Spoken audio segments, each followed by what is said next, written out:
درناکه واقعه رامخته شوې ده چې یو ظالمه ښځه راپاڅي او خپل خاوند ډېر بې دردۍ سره قتل. خاوند ولې قتل کوي؟ د څه لپاره یې قتل کوي او واده ورسره د څه مقصد دپاره کړی و.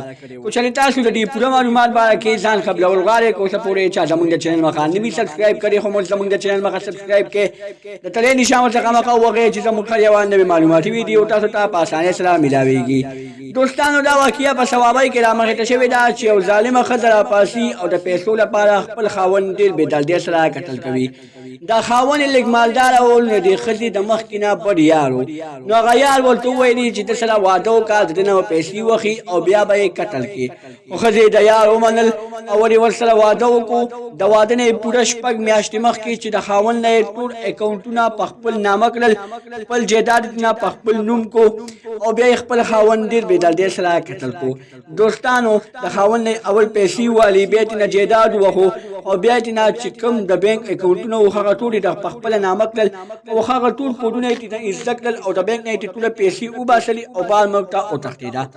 دوستانو ظالمې ښځې داسې حرکت ولې کولو چې خپل خاوند یې دومره بې دردۍ سره قتل کولو. د خاوند مور او پلار یې وایي چې دې خو چېرته اوسه پورې داسې حرکت نه و کړی، دې به مونږ سره په کور کې ډېر ښایسته وخت تېرولو، مونږ ته څه پته وه چې دا به زمونږ د پنسۍ مال سازېږي. همدغه رنګې دا زمونږ د پنسۍ مال ساز شو او زمونږ یو زوی و، هغه را دې ظالمې ډېر بې دردۍ سره قتل کو. زه به دا اوس خو معاف نه کړم، بیا به یې معاف نه کړم، بیا به یې معاف نه کړم. زما حکومت ته دا خواست دی چې دغه ښځه ګیره کړي او دې له ښه بدترینه سزا ورکړي چې بیا بله ښځه خپل خاوند له دوکه نه ورکوي.